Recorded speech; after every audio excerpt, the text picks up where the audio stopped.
South Africa is one of the most complete travel destinations in the world. In one trip, you can track wildlife on safari, explore dramatic coastlines, visit energetic cities, taste local wine, hike mountain trails, and learn powerful history.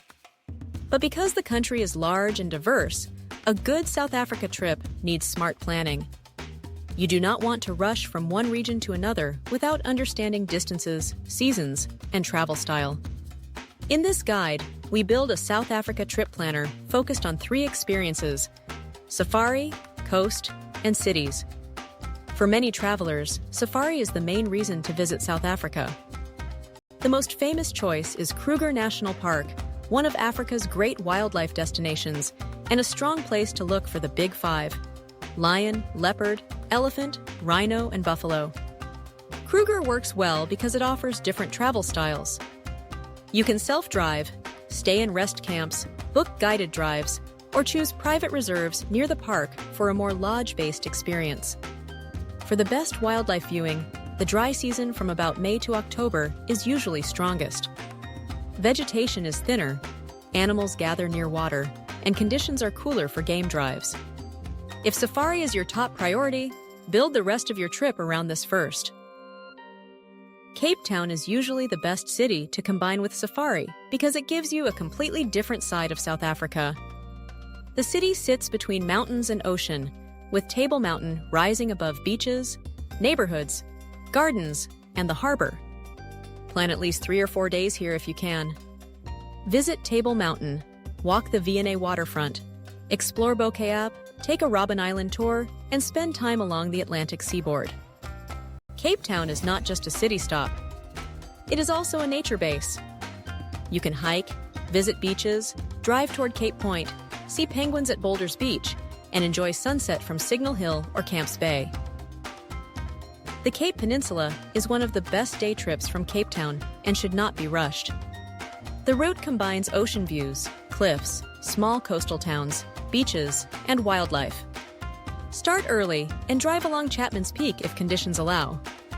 Continue toward Cape Point and the Cape of Good Hope, where the landscape feels wild and dramatic. On the way back, stop near Simonstown for Boulders Beach and its famous African penguin colony. This day gives you the coast, mountain roads, and marine scenery in one route. It is perfect for travelers who want easy adventure without leaving the Cape Town region. For food, wine, and scenery, add the Cape Winelands. Stellenbosch and Franschhoek are 2 of the most popular bases, and both are close enough to visit from Cape Town. Stellenbosch has historic streets, mountain views, and a strong wine culture. Franschhoek feels smaller and more elegant, with excellent restaurants, vineyards, and a relaxed valley atmosphere. Even if you are not focused on wine, this region is worth visiting for food, landscapes, architecture, and slower travel. It also helps balance a South Africa itinerary after busy city days or early safari mornings.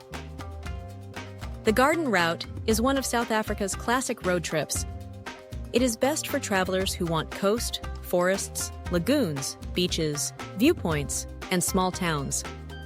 Popular stops include Mossel Bay, Wilderness, Knysna, Plettenberg Bay, and Tsitsikamma. The route works well over 4 to 6 days, depending on how many stops you want. Knysna is known for lagoon views and relaxed food stops.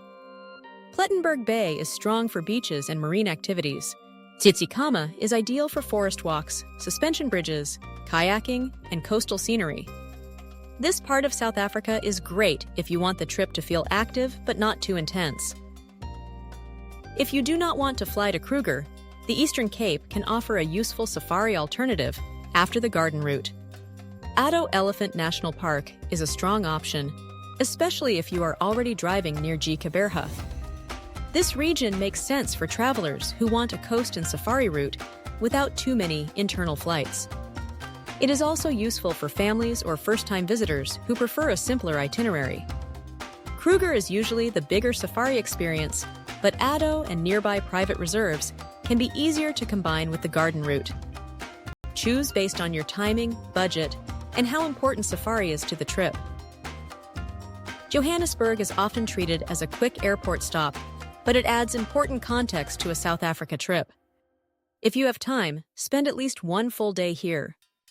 Visit the Apartheid Museum, Constitution Hill, or Soweto to better understand the country's modern history and cultural complexity.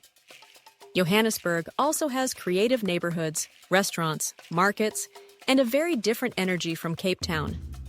This is not the same kind of scenic city, but it is one of the most meaningful places to understand South Africa beyond landscapes and wildlife. For warm water, Indian Ocean beaches, and a different cultural flavor, consider Durban and the KwaZulu-Natal coast. Durban is known for its beaches, Indian influence, and food culture, especially dishes like bunny chow. North of the city, the coast opens toward wetlands, wildlife areas, and beach towns. This region can pair well with safari in KwaZulu-Natal reserves, or with a more local beach experience. It is a good choice for travelers who have already seen Cape Town or want warmer ocean conditions than the Atlantic side.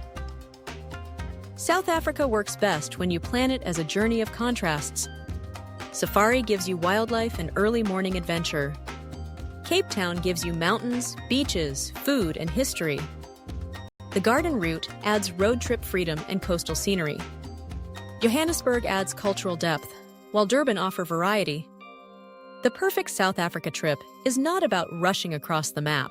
It is about combining safari, coast, and cities in a way that feels balanced. Would you start with safari, Cape Town, or the coast? Tell us in the comments and subscribe for more travel guides and trip planning ideas.